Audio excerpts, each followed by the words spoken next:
또 시작하도록 하겠습니다. 오늘은 요한복음 1장 마치도록 하겠습니다. 계속해서 보시면은 잘 안 돼요.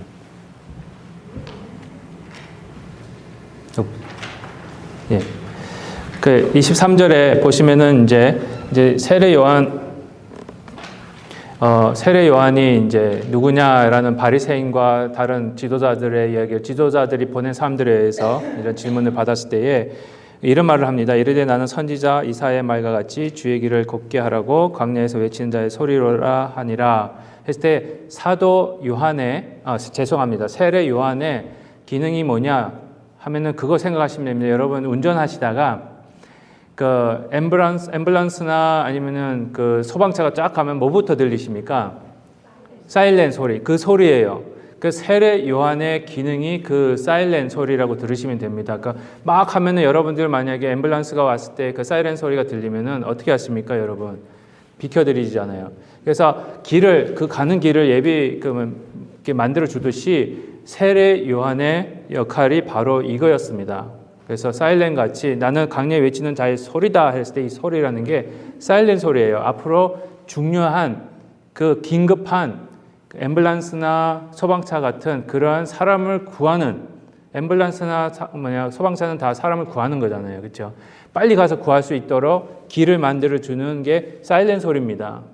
그래서 세례 요한의 기능은 그거였습니다. 그래서 예수님이 오셔서 더 구원의 역사, 그 언약의 성취의 역사를 효과적으로 하게 하시기 위해서 세례 요한은 먼저 보내셨고, 그러니까 차가 보이기 전에 소리부터 들리잖아요, 그렇죠? 그러니까 저 같은 경우에도 운전하다 보면 소리부터 들리면은 차가 어디 있나 살펴보는데 보이지도 않은데 소리만 들릴 때도 있고, 기다리다 보면 저기서부터 막 오는 그런 경험 많이 하셨을 텐데. 똑같습니다. 세례 요한이 그겁니다. 아직 예수님이 보이기 전에 이 사이렌 소리가 울려버린 거예요. 그랬을 때에 앞으로 이런 분이 오셔서 이런 구원의 역사가 일어날 거니까 준비해라 라고 외치는 자의 소리가 이 사이렌 소리가 세례 요한이었고, 그 뒤에 소리에 따라서 예수님이 오셔서 이 역사를 하시는 그런 일들이 벌어지는데, 이와 같이 세례 요한이 예수님의 길을 예비하는 겁니다.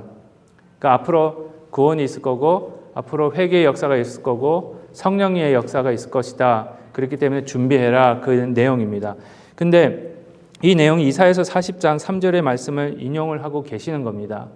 근데 40장 3절에서는 광야에서 외치는 자의 소리다. 이렇게 이사야에서는 얘기를 합니다. 그래서 많은 분들이 세례 요한이 광야에서 이 일을 했다라고 생각을 합니다. 아닙니다. 광야가 아닙니다. 많은 학자들이 제가 너무 확실하게 말씀을 드리는 것 같은데 이제 저는 확신합니다. 많은 학자들도 그렇게 얘기를 하고요. 그래서 봤을 때에 왜냐하면 요한복음 자체가 그거를 증명을 하고 있어요. 요한복음 1장 28절 후에 보시면은 이 일이 여기서 보시면 요한이 세례 베풀던 곳 요단강 건너편 베다니에서 일어난 일이다 했을 때 베다니가 도시입니다. 시예요, 시. 예를 들면은 타코마. 그러니까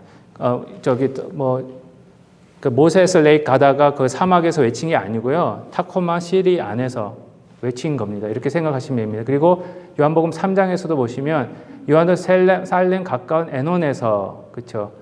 그러니까는 여기서 솔직히 베다니 에논이 정확히 어떤 위치인지는 잘 모릅니다. 뭐라 그럴까요? 그 위치 역사학자들이나 그런 분들 보면은 정확히 여기가 베단이었고 여기가 에논이었다 이렇게 말을 못 하는데, 많은 학자들이 추측은 합니다. 여기 지도를 보시면은 잘 보이시는지 여기에 베다니가 여기 있습니다.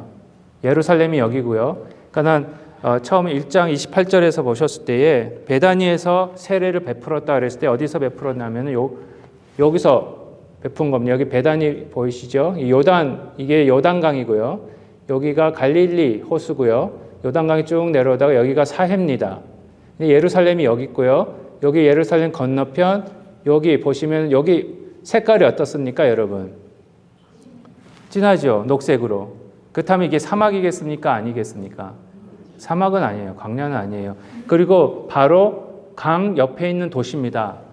장소예요. 주로 물이 많이 있는 곳, 세례를 줘야 되니까 물이 많이 있는 곳에 가서 세례요한이 세례를 줬는데, 주로 강 옆이나 그런 물이 많은 곳에는 뭐가 형성이 되어 있습니까?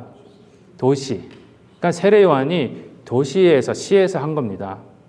그래서 많은 분들이 광야에서, 이사야서 40장 3절에 나와 있듯이 광야에서 외치는 자, 그 성경에서 요한복음에서도 세례요한이 자기를 광야에서 외치는 자의 소리다, 이래서 장소의 개념을 광야에서 했다고 많이 생각을 하시는데, 역사적으로 봤을 때, 아니면 학문적으로 봤을 때는 광야에서 했다기보다는 도시에 들어와서 물이 많은 곳에 했을 때 사람들에게 외치고 세례를 줬다고 볼 수가 있습니다. 그렇기 때문에 사람들이 쉽게 몰려든 거예요. 그래서 세례 요한이 설교하는 거 보면은 많은 바리새인들도 오고 군인들도 오고, 그러니 강야면은 나오기 힘들 텐데 이분들이 가다 오다가 이제 들은 사이렌 소리를 들은 거죠. 그러다 보니까는 이제 세례 요한한테 가서 이렇게 얘기하는 모습들이 나옵니다. 그랬을 때에 계속해서 사람들이 물어보는 겁니다. 또 물어 이르되 내가 만일 그리스도도 아니요 엘리야도 아니요 선지자도 아닐진데 어찌하여 세례를 베푸냐, 이렇게 물어봅니다. 그 전에 너가 그리스도냐 그랬을 때 아니다, 엘리야나 아니다, 이렇게 얘기합니다.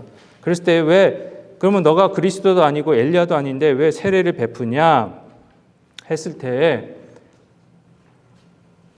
의문점이 생길 수 있습니다. 왜 바리새인이나 아니면 제사장들이 보낸 사람들이 이런 질문을 했을까?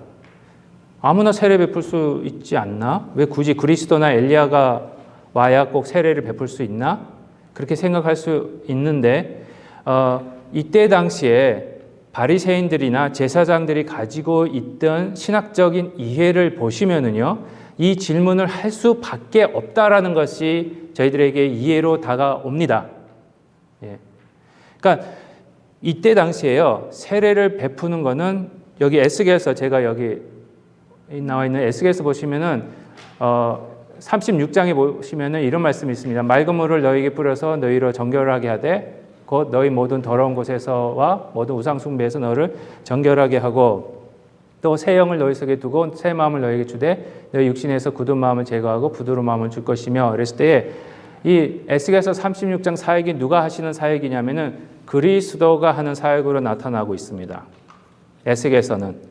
그러니까 딱 이스라엘 백성들이나 아니면 특별히 바리새인들, 구약을 공부했던 사람들, 제사장들, 어떻게 보면은 구약의 전문가들이 봤을 때는 세례를 앞으로 와서 세례를 베풀 자는 바로 새 영을 줄 자고, 새 영을 줄 자는 바로 그리스도다, 메시아다, 이렇게 생각을 한 겁니다. 아니면 선지자다, 이렇게 생각을 한 겁니다. 세상을 바꿀. 왜냐하면 여기 25절에 에스겔서 36장 25절에 보시면 맑은 물을 너에게 뿌려서 이렇게 말씀이 나오죠. 이게 세례입니다. 세례를 주고 너희를 정결하게 하고, 그럼 더러운 곳에서 우상 숭배에서 정결하게 하고 새 마음을 주고. 그래서 봤을 때에 바리새인들이나 제사장들이 생각했을 때 이 행위는 바로 세례 요한이야말로 구약 에스겔에서 얘기하고 있던 그 메시아일 가능성이 많은 거예요. 왜냐하면 세례를 주면서 또 뭐까지 얘기를 합니까? 회개하라 그러거든요. 그러니까 회개하는 것이 바로 이 정결하게 하는 것, 그 다음에 새 마음이 들어야 회개가 되거든요, 솔직히. 그렇죠. 그러니까 바리새인이나 제사장 봤을 때 세례 요한은 분명히 메시아다, 그리스도다, 그 다음에 선지자다, 이렇게 생각을 했었는데 막상 와서 물어보니까 나는 그리스도도 아니다, 엘리야도 아니다, 아무것도 아닌 거예요. 그럼 너는 누구냐? 그러면 과연 이렇게 물어보는 겁니다.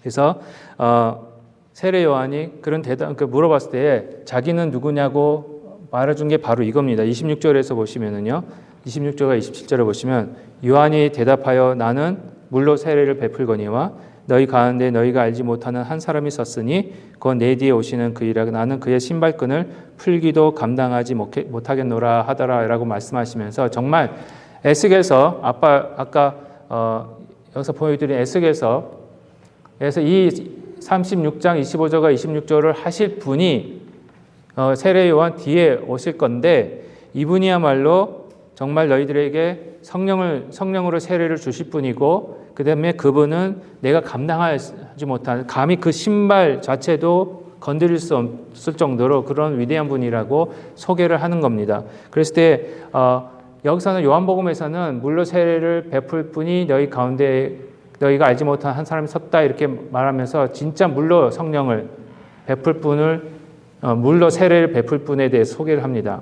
근데 요한복음에는 없지만 이 마가복음에 보시면은요 물로 세례를 베풀 뿐만 아니라 성령으로도 세례를 베푸신다는 것을 보여주고 있으면서 아마 요한은 이 물로 세례를 베푼다라고만 말해도 성령으로 세례를 베푼다는 것까지 듣는 자가 이해하고 있을 것이다 라고 생각을 한 겁니다. 왜냐하면 이 에스겔서 때문에 에스겔서 36장을 알고 있었기 때문에 물로 세례를 주는 사람이 바로 성령으로 세례를 주는 사람이다.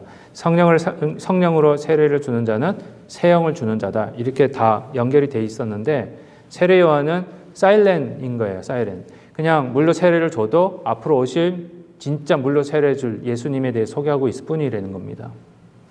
그걸 이제 보여주고 있습니다. 그때 이튿날 이제 지나갑니다. 다음 날 요한이 예수께서 지나가시는 걸 보십니다. 그렇죠? 예수께서 예수님께로 나오시는 것을 보고 세상 죄를 지고 가는 하나님의 어린 양이다 이렇게 얘기를 합니다. 여기서 제가 아사셀 염소 이렇게 하고 물음표를 딱 해놨거든요. 예수님이 과연 아사셀 염소인가? 이때 아사셀 염소가 뭔지를 이해를 하셔야 돼요. 그렇죠? 과연 세례 요한이 지나가신 예수님을 보고 여기 요한복음 1장 29절에서 봐라 예수님을 봐라 이러면서 세상 죄를 지나가시는 어린 하나님의 어린 양이다 그랬을 때에 세례 요한이 과연 아사셀 염소를 염두에 두고 그런 말을 했을까 아닐까 그겁니다. 그러면 여기서 아사셀 염소가 뭐냐? 아사셀 염소는요 구약에 나옵니다. 구약의 모세오경에 보시면은요 레위기 특별히 레위기 이제 제사 지내는 것 쭉 보시면은 이제 아까도 제사장 역할을 말씀드렸는데 제사장이 한테 솔직히 이스라엘 백성들이 1년에 속건제, 속죄제의 제사를 드립니다. 그 죄를 회개하는 이제 제사가 두 개가 있는데 속건제가 있고 속죄제가 있습니다. 근데 조금 다른데 이제 의미는 이제 비슷합니다. 죄를 지은 거를 이제 양을 가지고 와서 제사장한테 가지고 와서 제사장이 안수를 하고 죽이고 피를 뿌리는데 흔히 많은 분들이 제사를 지낼 때에 한 마리 양, 그 제사장한테만 가져와서 죽임을 당하는 양만 생각하십니다. 근데 원래는 레위기나 율법서에 의하면은 두 마리의 양이 있습니다. 그래서 한 사람이 두 마리의 양을 데리고 와서 제사장한테 데리고 와야 돼요. 그래서 둘 다 안수를 하고 한 마리는 잡아서 죽여서 제단에 태우든지 아니면은 먹든지 그럽니다. 그런데 그 피를 가지고 와서 대제사장이 1년에 딱 한 번은 지성소에 들어가서 피를 뿌리잖아요. 번제단에다가 그 양이 1번, 그러니까 1번 제사장, 제사를 당하는 희생을 당하는 양이 한 마리 있고요. 근데 또 두 번째가 있습니다. 2번은 뭐냐면 이 아사셀 염소라고 아사셀 양이라고 그러는데 이 양은 안수를 하면 모든 죄가 전가가 된다고 믿었습니다. 그러면 그 양은 죽이는 게 아니고요. 사막으로 내보내요. 사막으로 내보내면은 이때 당시 이스라엘 백성들이 어떤 그런 세계관이 있었냐면 아사셀에 그 사막에 가면 아사셀이라는 괴물이나 마귀가 있다 생각하는 거예요. 그러면 그 마귀나 그 괴물이 나의 죄를 가지고 가는 그 양이나 염소를 잡아서 죽여서 먹으면 내 죄가 용서된다 그렇게 생각을 한 겁니다. 그러니까는 제사장이 안수하고 모든 죄가 글로 간 그 양이나 염소는 이제 사막으로 내보내면서 사막으로 가다가 결국에는 죽겠죠. 그렇죠? 죽는데 이스라엘 백성들이나 제사장의 세계관에서는 이 아사셀이 나타나서 마귀 앞으로 보내는 겁니다. 그래서 마귀가 죄와 연결되어 있는 문제가 마귀잖아요. 그러니까 그 죄의 죄를 마귀한테 다 보내서 마귀가 그 죄를 없앰으로 인해서 그 죄가 없어지는 그 상대방의 그 죄가 그 전가되어지기 그 원래 가지고 있었던 그 죄를 가지고 있었던 사람의 죄는 없어지는 그걸로 그렇게 생각을 했었습니다.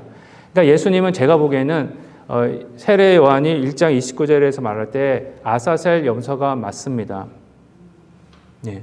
세상 죄를 지고 가십니다. 근데 요한복음에는 안 나오지만 그 죄를 지고 진짜 염소가 구약시대 때 염소가 아사셀한테로 인도함을 당하는 겁니다. 그렇죠? 내보냄을 당한 겁니다. 버려짐을 당한 겁니다.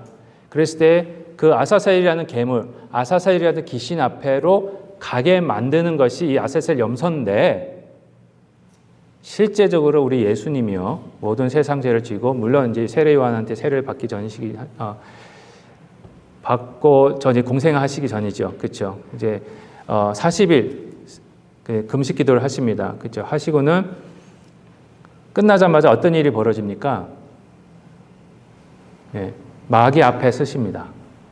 그런데요, 마태복음에 가만히 보시면은요, 마귀들이 와서 예수님을 데려간 게 결코 아닙니다. 누가 예수님을 데리고 마귀 앞에 세웠는지 아십니까? 성령님. 하나님이 하세요. 성령님이 하세요. 성령님이 내 아들을 법정 앞에 세우는 겁니다. 죄인같이, 사형수같이. 가슴이 찢어지는 거예요. 하나님이, 성령님이 여러분들의 죄를 사하기 위해서 너무너무 사랑하셨기 때문에 그 모든 죄를 어떻게 보면 누명을 쓴 거예요, 예수님이. 그래서 엘리 엘리 라마 사박단입니다. 그 다시 해석하면 그겁니다. 나의 하나님, 나의 하나님, 왜 나를 버리시나이까라는 의미가 뭐냐면은 나의 하나님, 왜 나를 누명 씌우십니까? 왜 나를 프레임 이렇게 억울하게 저 사람들이 당해야 되는, 내가 당해야 되는, 우리가 당해야 되는 죄를 왜 나한테 해가지고 내가 법정 앞에 서서 마귀 앞에 서서 이런 재판을 받고 이런 죽임을 당하게 하십니까? 그 말씀이에요. 이게 아사셀 염소입니다. 그러니까 누명을 씌우셨습니다. 저는 이 표현이 너무 다른 분들이 이렇게 표현을 안 쓰시는데 이제 신학적으로 좀 어폐가 있을 수는 있습니다. 더 연구해야 할 부분은 있습니다. 그렇지만 어느 정도는 저는 맞다고 생각합니다. 죄 없으신 예수님이 죄 있게 만드는 게 그게 누명이지 뭐겠습니까? 근데 그 누명을 억울하지만 예수님이 기쁘게 받으십니다. 그게 보시면은 여기 보시면은 요한복음 10장 17절에 18절 보시면 이 아사셀 염소는요 보냄을 받은 겁니다. 그렇죠? 자기는 가기 싫은 거예요. 그리고 누명 씌운 사람도 누명을 받아서 억울하게 법정 앞에 서서 사형 선고를 받는 죄인도 그 심정이 어떻게 했습니까? 어떻게 들겠습니까? 되게 억울한 거예요. 나는 결코 아니다. 이거 누명이다. 내가 여기는 서고 싶어서 쓴 게 아니에요. 그렇죠? 근데 예수님은요. 아사셀 염소같이 보내심을 당하고 누명을 씌움을 받고 그런 표현이 있지만 요한복음 10장에 의하면은요. 당신이 직접 누명을 쓰신 거고요. 나 이거 할래. 그리고 당신이 스스로 마귀 앞에 쓰신 거고요. 당신이 스스로 그러니까 자기 자신을 보내신 거예요. 그러니까 보시면은 내가 내 목숨을 버리는 것은 그것을 내가 다시 얻기 위함이니 이는 말미암아 아버지께서 나를 사랑하시는지라. 이를 내게서 빼앗는 자가 있는 것이 아니라 여기서 여기서 여기 18장에서 이가 가리키는 게 뭐겠습니까? 여기서 보시면 이를 17장하고 연결을 한번 시켜서 가만히 보십시오. 이를 내게서 뺏는 자 했을 때 뭐를 뺏는 자가 없다 이렇게 말씀을 하시는 건데 이를 내게서 뺏는 자가 있는 것이 아니다 말씀하시는데 뭐겠습니까? 여기서 이가 목숨. 예수님이 목숨을 뺏기시는 게 결코 아니래요. 그럼 뭡니까? 그렇죠. 내가 스스로 버린다. 나는 예수님 버릴 권세도 있고 다시 얻을 권세도 있는 거예요. 그러니까 당신 스스로 버리신 겁니다. 당신 목숨을 아낌없이 여러분들을 위해서 살리려고. 그렇죠? 오직 자기 목숨을 버리고 아낌없이 버리고 다시 살리고 하실 수 있는 분은 예수 그리스도밖에 없습니다. 저희들은 감히 목숨을 버릴 수도 얻을 수도 없습니다. 솔직히 우리 마음대로 죽고 싶다고 죽어지지도 않습니다. 예. 살고 싶다고 사는 것도 아니고요. 예수님이 살려주시니까 사는 거고, 데려가실 때는 또 데려가시는 거고, 항상 감사한 것밖에 없는 거예요. 그렇지만 여기서 예수님이 그렇게 하신 이유가 바로 여러분들을 살리기 위해서, 그렇죠? 스스로 버리신 겁니다. 아버지께서 받은. 그래서 예수님의 아사셀 염소지만은 그것이 예수님이 스스로 선택하신 엘리 엘리 라마 사박다니 이라면서 나의 하나님 왜 나를 버리시나이까 했을 때는 그 하나님의 예수님의 하나님과의 관계 사이에서 여러분들을 생각하신 게 아니고요. 하나님과의 관계였어요. 그러니까 하나님과의 관계에서 하나였습니다. 완전히. 근데 그게 완전 확 분리되는 그런 경험을 하셨기 때문에 굉장히 이거는 예수님한테는 뭐라 그럴까요? 그렇게 외칠 수밖에 없었던 고난이셨습니다. 고통이셨습니다. 그거를 하시면서 나중에는 내 손을 주님께 맡깁니다 하고 다 이뤘다 하시고 가십니다. 다 이룬 게 바로 여러분들을 살리신 거죠. 그렇죠? 이게 복음이에요. 예, 이게 복음이에요. 너무 좋은 거예요. 계속해서 이제 세례 요한이 있을 때 나도 그를 알지 못하였으나 나를 보내어 물로 세례를 베풀라 하시니 그이가 나에게 말씀하시되 성령이 내려서 누구 위에든지 머무는 것을 보거든 그가 곧 성령으로 세례를 베푸는 이인 줄 알라 하셨기에 이제 지나가는 예수님을 보고 그렇게 소개하고는 이제 계속해서 예수님에 대해서 소개를 하는 겁니다. 요한이. 그랬을 때에 나도 그를 만나본 적은 없다. 처음이다. 솔직히 처음이잖아요. 예수님을 만나본 적이. 두 분이 사촌이셨습니다. 그러니까 마리아, 예수님의 어머니는, 육신의 어머니는 마리아, 그다음에 세례 요한의 어머니는 엘리자벳. 근데 엘리자벳이랑 마리아가 사촌간이었어요. 그러니까 어떻게 보면은 육천간이라고 그럴까요? 하여튼 예수님과 세례 요한은. 근데 식구인데 한 번도 못 봤어요. 30년이 넘도록, 30년이 되도록. 왜 그런지는 모르겠지만, 솔직히 그런 경우 많잖아요. 그렇죠? 저도 한국에 있으면 작은 아버님 자녀들이 있는데 그 작은 아버님 자녀들을 한 번도 못 봤습니다. 같은 바로 친척인데도 얼굴도 모르고 말도 안 해먹고 그런 거예요. 아마 엘리자베스랑 아마 마리아가 그러니까 세례 요한이랑 예수님이랑 그러지 않았었을까. 예, 그래서 저도 위로를 받습니다. 예수님도 그러셨는데. 하여튼 뭐 그거는 뭐 농담이고요. 하여튼 그랬는데 죄송합니다. 그래서 세례 요한이 알지 못했는데 알 수 있는 방법이 사인이 있습니다. 알 수 있는 신호가 뭐냐면은 물로 세례를 베풀라 하시니 그러니까 내가 만약에 어느 분이 있는데 물로 세례를 베풀라라는 지시를 받은 거예요. 그게 누구겠습니까? 누구한테서 받은 거겠습니까? 하나님, 성령님 받으셔 만약에 마음속에 저 사람이다. 저 사람에게 물로 세례를 베풀라 이렇게 명령을 받았으면 그 사람이 바로 성령이 내려서 누구에게 머무는 것을 또 예수님 위에 성령이 내려오셨잖아요. 그걸 보면 바로 이가 그인 줄 알라. 성령으로 세례를 베풀 자인 줄 그리스도인 줄 알라 이렇게 했습니다. 근데요. 전 도무지 이해가 안 돼요. 왜 세례 요한이 굳이 이 특별 계시가 필요했을까? 물론 세례, 좀 어려운 말로 말하면 직접적으로 하나님으로부터 음성을 받는 것이 필요했을까? 그게 이해가 안 된 거예요. 왜? 굳이 하나님이 다시 말씀하실 필요가 뭐 있냐? 왜요? 이미 이사야에 나와 있거든요. 보시면 이새의 줄기에 한 싹이 나서 그 뿌리에서 한 가지가 나서 결실할 것이요 그의 위에 여호와의 영, 곧 지혜와 총명의 영이요 오락과 재능의 영이요 지식과 여호와를 경외하는 영이 어떻게 해요? 강림하시리니. 그러니까는 앞으로 오실 메시아에게는 이 성령님이 이런 여호와의 영, 성령님이 어떤 역할을 하시냐? 곧 지혜, 총명, 모략, 재능, 지식, 경외하는 여호와를 경외하는 그렇게 하게 하시는 영이 내려오는 그 영을 받는 자가 바로 그리스도다라고 이사야에서 나왔습니다. 이미.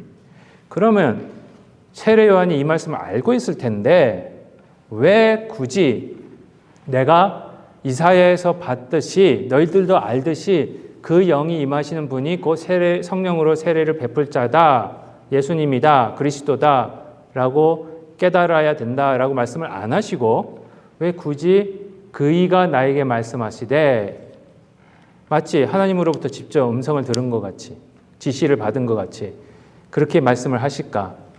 여러분 어떻게 생각하십니까? 이사야에 분명히 있어요. 세례 요한이 이사야를 모르고 있었을까요? 이 내용을? 그래서 모르고 잊어버렸기 때문에 하나님이 다시 나타나셔서 기억해라. 내가 이사야를 통해서 분명히 말했잖냐. 너가 세례를 베풀 자가 나올 텐데 그에게 이런 영이 성령이 내릴 텐데 그 성령을 받는 자가 바로 그리스도다. 그래서 그렇게 말씀하신 건가? 아니면은 이사야를 세례 요한이 하나님 말씀이 당신한테 직접적으로 얘기하신 걸로 그렇게 표현을 한 건가? 어떻게 생각하십니까? 어떻게 생각하세요?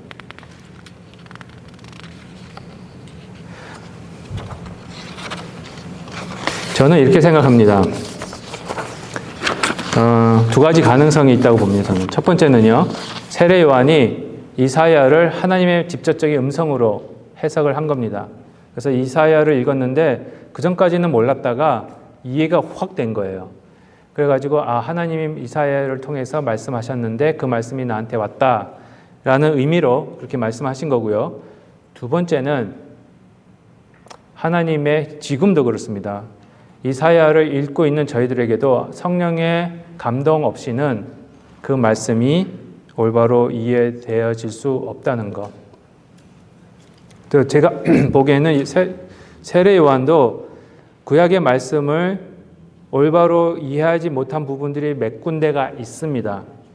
예, 그건 나중에 이제부터 보여드릴 것 같은데, 그래서 이렇게 말씀하신 이유가 이사야에서 분명히 말씀하고는 있지만 모르고 있다가 그 때가 돼서 다시 성령님이 하나님이 세례 요한한테 말씀을 하신 거 깨닫게 해주신 거 아닌가 말씀하시면서 이 말이 이 말이다 깨닫게 해주시는 거 아닌가 이렇게 생각을 해봅니다. 그것을 저희들에게 적용을 할 때요, 아까도 설교 시간에 말씀을 드렸지만 이 말씀이라는 게 참 신기합니다. 물론 학교에서 공부하는 것도 그렇고 여러분 책도 그렇고 그렇습니다. 여러분 성경 읽었을 때에 지금 저희가 읽고 있지만 작년에 읽었을 때랑 지금 읽었을 때랑 많이 다르게 느껴지지 않으세요? 네. 작년에 읽었을 때는 못 봤던 게 지금은 보이는 거예요. 10년 전에는 몰랐던 게 지금은 보이는 거예요. 이게 성경이 저도 그렇습니다. 똑같은 구절도 제가 아마 요한계시 1장 1절부터 6절까지 저번에 요한계시를 성경 공부할 때 해드렸어요. 근데 오늘 설교 내용이 그때 성경 공부 내용이랑 달라요. 예. 그러니까 그때마다 성령님의 역사가 있는 거고요. 그때마다 또 올바른 인도하심이 있어야 그 말씀이 이해가 되고 그 말씀이 저희들에게 그때 맞게 적용이 될 수가 있는 겁니다. 그리고 이해되는 거 없으면은 정말 믿는다는 거는요, 진짜 하나님의 은혜입니다. 너무 죄송한 말씀인데 아까도 잠시 말씀드렸지만 점점 신앙생활을 여러분들 앞에서 이런 말씀드리기가 너무 죄송한데 이렇게 오래 살아온 삶은 아닙니다. 아닌데 감히 말씀드리고 싶은 거는 신앙생활 하면서 너무 우리 하나님이, 우리 예수님이 픽기 하시다 그럴까요? 좀 말씀을 주시면 듣는 자마다 완전 붕 일어나고 그냥 성령 충만 받고 그냥 뭐 회개하고 막 변화 그래야 되는데 그렇게 안 해주세요. 그러니까 딱 어쩌다 한 명 탁 뽑으시는 느낌. 너무 그래서 그 느낌에 하나님 요즘에 그런 기도를 해요. 하나님 너무 피키하신 거 아니에요? 그런 생각이 들어요. 지금은 아닌데 옛날에도 설교 때 중고등부 할 때 제가 하도 속썩이는 애가 한 명 있었어요. 예. 여러분 아닙니다. 제가 실제적으로 중고등부 할 때 거의 20년 전 얘기입니다. 예. 한 애가 밤새도록 토요일날 밤새도록 게임만 하고 오는 거예요. 그러니까 눈이 벌게가지고 이제 교회 나오는 것도 감사하죠. 그래서 딱 뒤에 앉으면 또 괜찮겠는데 막 앞에 앉아가지고 자고 있어. 설교하는데. 그래서 걔만 보고 설교했어요. 하나님 기도하면서 쟤를 변화시켜 주십시오. 변화시켜 주십시오. 근데 걔는 안 변했어요. 근데 엉뚱하게 옆에 있는 애가 변해버렸어. 그러니까 나중에 세월 1년 지나고 나니까 걔가 변해가지고 그래서 와, 그때 탁 깨달은 게 사람 변화시키는 건 내가 하는 게 아니다. 하나님이 하시는 거다. 그리고 하나님이 작정하시고 붙잡으신 분은 꼭 변화되고, 그래서 하나님, 저는 얘가 변하기 원했는데 얘도 나중에는 변했는지 모르겠어요. 근데 제가 있을 때까지는 그랬어요. 그냥 게임하고 맨날 자고.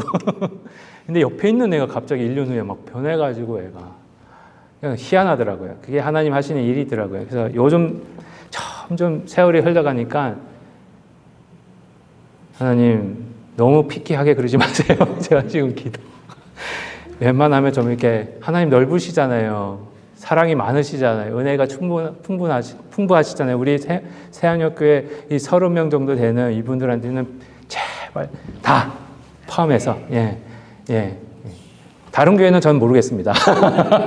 죄송하지만 제가 지금 다른 교회까지 지금 기도는 하지만 선교사님들에서 기도한 오해는 하지 마십시오. 제가 그렇게 속 좁은 사람은 아닙니다.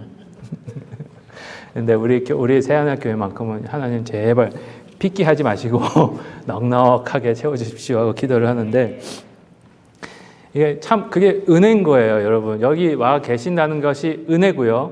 기회입니다, 여러분. 그렇잖아요. 이 기회를 주신 게 감사한 거고, 배울 수 있다는 게 감사한 거고, 들을 수 있다는 게 감사한 거고, 듣고 싶어도 못 듣는 분도 계시고, 그렇죠?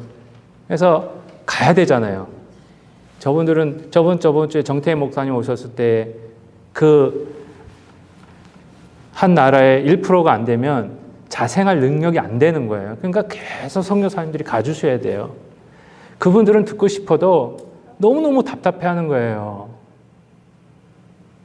중국만도 그래요. 이게 녹화되는구나. 말 안 하겠습니다. 어느 분이 계시는데 너무 갈망한 거예요. 지금 툭 건드리면은 그냥 말씀에 지금 그 나라가 그렇습니다. 그래서 저는 피곤해가지고 하기 싫은데 그분들 계속 하고 싶어가지고 그러면 제가 죄송한 마음이 드는 거예요. 예, 거기 시간 맞추다 보니까 여기 9시 있잖아요, 요즘은. 하다가 졸려가지고 이렇게 있으면 그분들 막 더 질문하고 그 나오면은 저 아내가 왜 이렇게 오래 했어? 그러면 질문이 안 끝나. 지금 완전히 하고 싶었었는데 여러분들은 축복받으신 분들이에요. 진짜. 예. 어디 가나. 그렇죠? 유튜브 틀면 너무너무 좋은 목사님들 설교 듣잖아요. 거기는 아시다시피 유튜브가 안 나와요. 듣고 싶어도 못 들어요. 예. 이제는 그분이 그러시더라고요. 그나마 들어오던 한국에서 들어오던 목사님 설교들이 다 끊었대요. 그나마 들어오던. 방법이 없는 거예요, 이분들은. 말씀의 빚진 자 저희들입니다. 그렇죠? 예. 우리가 이런 은혜가 진짜 하나님이 여러분들 너무 사랑하셔서 그렇죠? 예수님을 보내시고 말씀을 듣게 하시고 그러시는 것입니다. 그랬을 때 이사야에서도 계속해서 주 여호와의 영이 내게 내리셨으니 이는 여호와께서 내게 기름을 부으사 가난한 자에게 아름다운 소식을 전하게 하라 하심이라. 나를 보내사 마음이 상한 자를 고치며 포로된 자에게 자유를, 갇힌 자의 노임을 선포하셨다. 이 말씀은 예수님이 직접 하신 말씀입니다. 이게 여기는 안 나오지만 세례 요한이 좀 궁금해합니다. 보니까 막 예수님 오시자마자 세상이 우악 바뀔 것 같았거든요. 그것도 이제 구약을 잘못 이해한 것 중에 하나라고 볼 수 있는데 막 바뀔 것 같았는데 예수님 오시는데 그건 안 하고 죄인만 만나러 다니시고 병자 고쳐주시고 그 앉아서 얘기만 하시고 그러시는 거예요. 그러니까 세상을 바꿀 모습을 안 보여주시는 거예요. 그래서 세례 요한이 의심하기 시작합니다. 내가 바라던 메시아가 나는 예수님이 그분인 줄 알았더니 아니신가? 그래서 제자를 보내서 물어보잖아요. 당신이 우리가 기다릴 그분입니까? 아닙니까? 그랬을 때에 예수님이 이 말씀을 인용을 하십니다. 그래서 딱 보니까 예수님이 하시는 거잖아요. 하나님의 영이 예수님에게 내려서 가난한 자에게 아름다운 소식을 전하십니다. 그러니까 예수님은 가난한 자들만 만나셨어요. 그리고 마음이 상한 자들만 만나셨습니다. 고치십니다. 저희들 다 마음이 상한 자들이에요. 그렇죠? 미국 오셔가지고 얼마나 힘드십니까? 마음 이분한테 상처받고 저분한테 상처받고 정말 밀었던 사람에게 믿는 도끼에 발등도 지켜보셨고 그렇죠? 지금도 그러시고 그런 마음 상한 거를 예수님이 치료해 주시는 거예요. 그렇죠? 어루만져 주시고 그래서 오신 거예요. 누가 위로하겠습니까? 그렇죠? 그 마음은 예수님만 아시는데, 그렇죠? 그래서 포로된 자에겐 자유를, 갇힌 자에게 노임을 이제 마귀에서부터 구원해 주시는 이제 그런 모습들을 예수님께서 보여주시면서 정말 예수님이야말로 우리에게 평화를 주시고 평강을 주시고 위로를 주시고 만족을 주시고 감사를 주시고 기쁨을 주시는 그래서 항상 기뻐할 수 있는 범사에 감사할 수 있는 그런 심령을 그게 새로운 영이거든요. 그런 것을 주시는 모습을 말씀을 해주신 겁니다. 그걸 이제 세례 요한이 깨닫기 시작하는 거예요. 그랬을 때에 제자를 보냅니다. 보내고는 예수님한테 죄송해요. 왜 자꾸 뒤로 가죠? 라비어 합니다. 그랬을 때 라비어 선생님이요 하면서 어떻게 보면은 세례 요한이 자기 이제 좀 있다가 헤롯 왕한테 잡힙니다.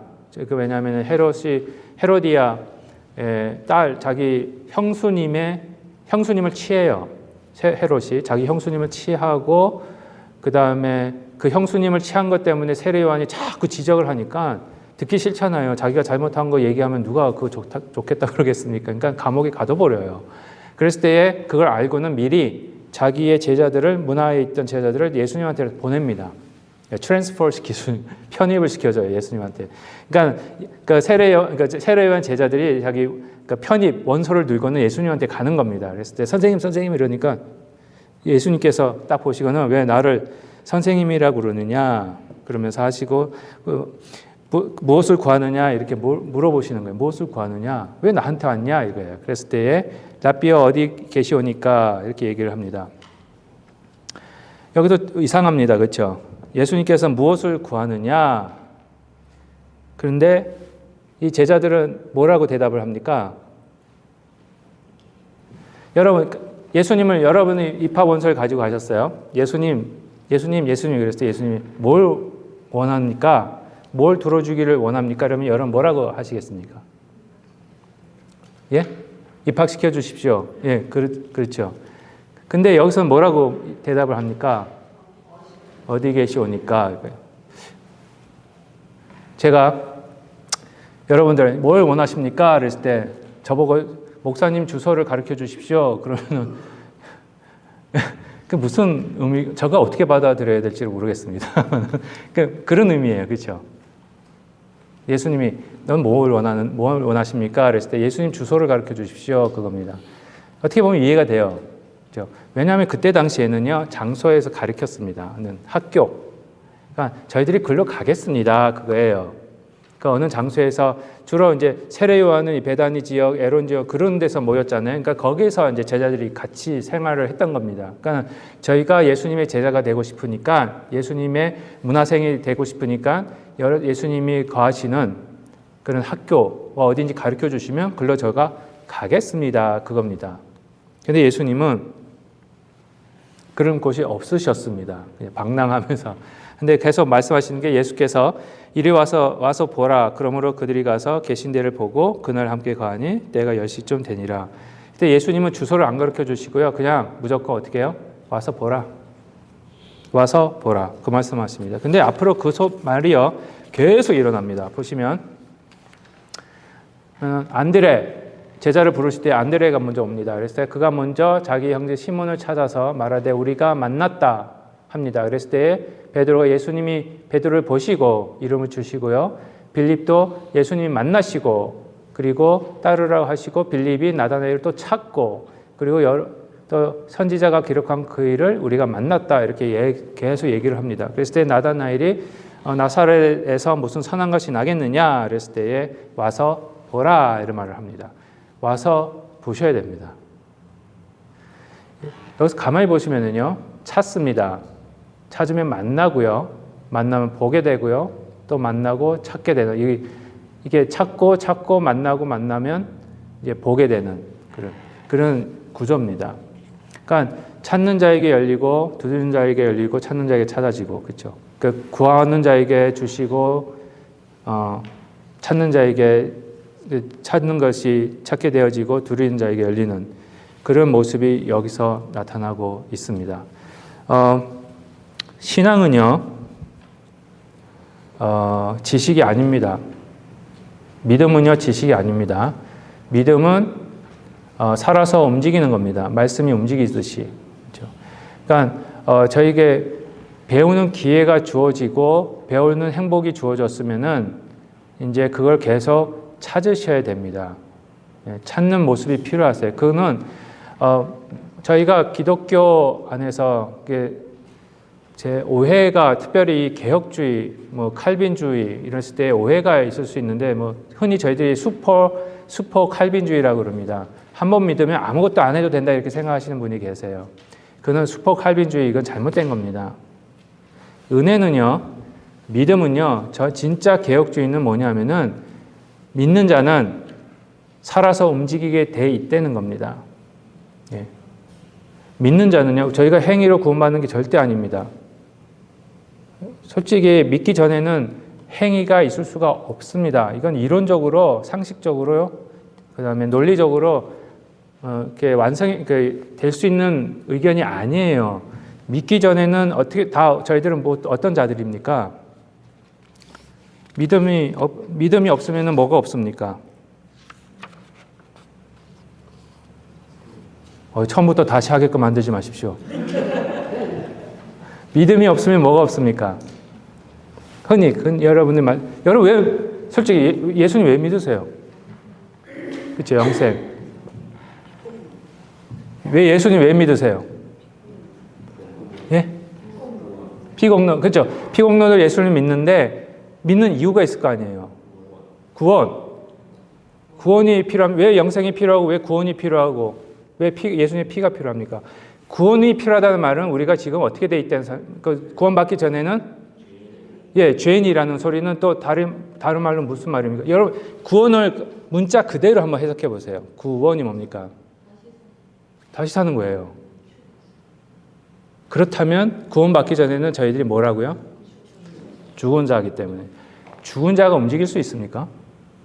죽은 자가 뭔가 할 수 있습니까? 안 돼요. 그러니까 믿음은 구원은 행위로 될 수가 없는 겁니다.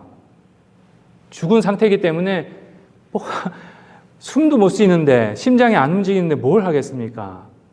그런데 하나님의 은혜로 하나님의 성령이 들어가서 구원받습니다. 새 생명을 얻고 영생을 얻습니다. 그럼 살아나잖아요. 그렇죠? 새 생명이 태어난 겁니다. 사도 바울이 말한 것 같이 새로운 피조물입니다. 그럼 여러분 새 생명이 딱 태어났습니다. 웁니다. 그러면 끝났습니까? 새 생명, 여러분 이제 손자분들 한번 생각해 보세요. 딱 태어났어요. 다 됐다. 수고했어. 이제 따님이나 며느님한테 수고했어. 이제 일 다 끝났어. 이제 행복 시작이야.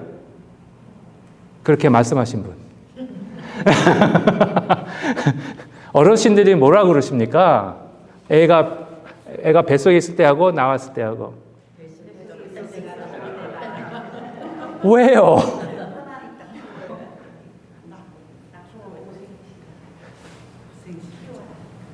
살아있는 생명을 키워야 되니까. 그겁니다. 교회는요, 살아있는 새로 태어난 생명체입니다. 그래서 힘든 거예요. 그래서 힘든 거예요. 기도하면서 그걸 느꼈는데, 그래서 힘든 거예요. 살아있기 때문에. 살아있는 사람들이 있으니까 싸울 때도 있고, 미워할 때도 있고, 그렇죠? 그러다 보면은 다시 화해할 때도 있고, 그거 없으면 살아있는 게 아니죠. 죽은 사람은 미워도 못하고, 싸움도 못하고, 아예 미워하고 싸우는 게 낫지. 그래야 살아있으니까. 그러면 희망이라도 있지. 안 싸우고, 안 는다고 편안하다고 가만히 있으면 그건 다 죽은 겁니다. 그건 희망이 없습니다. 근데 살아있기만 하면 희망이 있습니다. 변할 수 있으니까. 잘할 수 있으니까. 예. 싸우다가도 화해하고 더 사이좋게 되고, 그렇죠? 싸움을 많이 하면은 뭐가 많이 쌓입니까, 여러분? 정이 많이 쌓여요. 맞습니다. 예. 저희 교회는 정이 풍부한 그렇다고 싸우는 게 아닙니다. 오해하지 마십시오. 예, 오해하지 마십시오. 그게 당연한 거예요. 당연한 거고요. 우리가 더 사랑하려고, 그렇죠? 더 정이 쌓이려고. 네, 살아있기 때문에, 그렇죠? 이게 살아있기 때문에 우리가 배우는 거고요, 찾는 거고요, 하나님 만나 주시는 겁니다. 네, 죽어 있는 상태로 있으면 그건 그게 없습니다. 희망이 없습니다. 그래서 예수님이 안드레, 베드로, 빌립 그래서 계속해서 찾으라 그러시는 겁니다. 그리고 만나는 거고요.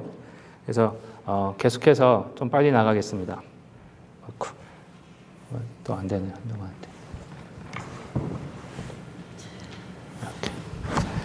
그 예수께서 47장 넘어간 것 같으네요. 이렇게. 예, 38장 보시면은 예수께서 돌이켜 그 따르는 걸 보시고 빨갛게 해드리는 거 있잖아요. 어디 계시오니까. 그래서 와서 보라. 나사렛에 무슨 선한 것이 날 수 있느냐. 와서 보라. 해서 예수님을 쫓을 때에 찾는 거, 만나는 거, 보는 거 했을 때는 이미 와서 보는 거. 저희들은 이미 와서 보고 계시기 때문에 이제 예수님을 따르는 것만 남았습니다. 그래서 하루하루 이제 저희가 그래서 배우는 거거든요. 완벽하지 않기 때문에. 저도 그렇고요. 예. 평생을, 세상 공부도요, 평생을 하잖아요. 그렇죠? 그래야 저희들이 더 예수님을 바로 바라볼 수 있기 때문에 그렇습니다. 그랬을 때 예수님이 나다나엘이 그런 말을 하고 나서 예수께서 나다나엘이 자기에게 오는 걸 봅니다. 나다나엘이 예수님을 무시했어요. 처음에는. 나사렛에서 뭐가 좋은 게 나겠냐 그랬을 때 일단 와서 봐라. 빌립이 딱 오는데 예수님이 딱 보시고는 너는 참으로 이스라엘 사람이다. 그 속에 간사한 것이 없다. 이렇게 말을 합니다. 그랬을 때 나다나엘이 어떻게 저를 아십니까? 그러면서 내가 이런 말씀을 하시는데 여기서 참으로 이스라엘 간사한 것이 없다. 이렇게 저희가 빨간 걸 해드렸습니다. 그랬을 때 나다나엘을 보시고 나다나엘이 그런 사람 성품이 착했던 것 같아요. 나다나엘이 이제 하나님의 선물이라는 뜻인데 근데 그 다음엔 더 확실하게 나다나엘에 대해서는 성경이 자세하게 다루지는 않습니다. 근데 예수님이 참으로 이스라엘이 이 안에 있다, 간사한 것이 없다 했을 때에 앞으로 예수님께서 이루어 놓으실 그 예루살렘, 이스라엘의 모습을 보여주고 있는 거 아닌가 저는 생각을 합니다. 그래서 참 이스라엘, 간사한 것이 없다. 제가 말씀드릴게요. 간사하다. 간사하다라는 것을 두 글자로 뭔지 아십니까? 간사하다 두 글자네요. 죄송합니다. 간사하다 동사인데 간사를 명사로 해서 두 글자로 바꿔버리면 구약에 있습니다. 힌트로. 간사한 사람. 간사하다는 게 뭡니까? 이게 야비하고 뭐 삶 속이 이런 거잖아요. 그렇죠? 그 두 자로 사람 이름이 있습니다. 구약에. 잘 속이는 사람. 야곱이 아니다 그 소리예요. 야곱이 나중에 뭘로 변합니까? 이스라엘로 변합니다. 근데 여전히 야곱은 이스라엘의 완전한 이스라엘이 아니어서 참 이스라엘이 못 됐습니다. 여전히 야곱이었어요. 그런데 예수님이 나다나엘을 딱 보시고는 내가 앞으로 이룰 세상은 야곱에게 약속하셨던 참된 이스라엘 그걸 주겠다 그거예요. 네. 너무 감탄하지 마시고 입 다무시고 그래서 참으로 이스라엘이 그겁니다. 간사한 것이 없다는 것이 야곱이 완전히 변해버렸다는 거예요. 근데 그 전까지는 그래서 야곱이 원했던 게 메시아를 만나는 겁니다. 근데 그걸 바라보다가 이제 죽었지만은, 그렇지만 믿음으로 그도 행했기 때문에 완성되는 모습을 보지 못했지만 하나님 나라에 간 겁니다. 근데 신약에 보면은요, 나중에 요한계시록도 하면서 말씀드리겠지만 여러분들을 통해서 야곱이 완성이 됩니다. 참 이스라엘이 완성이 돼요. 그래서 예수님이 교회를 세우시는 겁니다. 예. 야곱이 여러분들을 부러워해요. 왜냐하면 여러분 때문에 자기가 참 이스라엘이 되니까. 여러분 대단한 분들이에요. 예. 그렇게 생각 안 하시는 것 같아요. 근데 사실인 걸 어떻게 할 수가 없습니다. 여러분이 부인하든 안 하든 예수 그리스도 안에 있는 분은 하나님 보시기에 너무나도 귀중한 분이기 때문에 그렇습니다. 그리고 다음 계속해서 시간이 무화과 나무는 이렇습니다. 무화과 나무 아래, 무화과 나무 아래. 이게 무화과 나무 아래가 신약에서부터 구약에서부터 나온 겁니다. 이 무화과 아래에서 봤다라는 말은 다시 이스라엘을 건설하시는 하나님의 모습이랑 비슷합니다. 그래서 하나님께서 스가랴나 호세아 보시면 이스라엘을 만나시고 이스라엘과 언약을 맺으시고 이런 걸 비유적으로 무화과 나무 아래에서 그렇게 하신 거예요. 그러니까 예수님이 나다나엘을 무화과 아래에서 보신 것은 바로 이 스가랴와 호세아의 완성입니다. 그래서 참된 이스라엘을 건설하시는 것, 새로운 뭐라 그럴까요? 관계성을 회복하시는 것, 그런 걸 말씀하고 계십니다. 마지막으로요.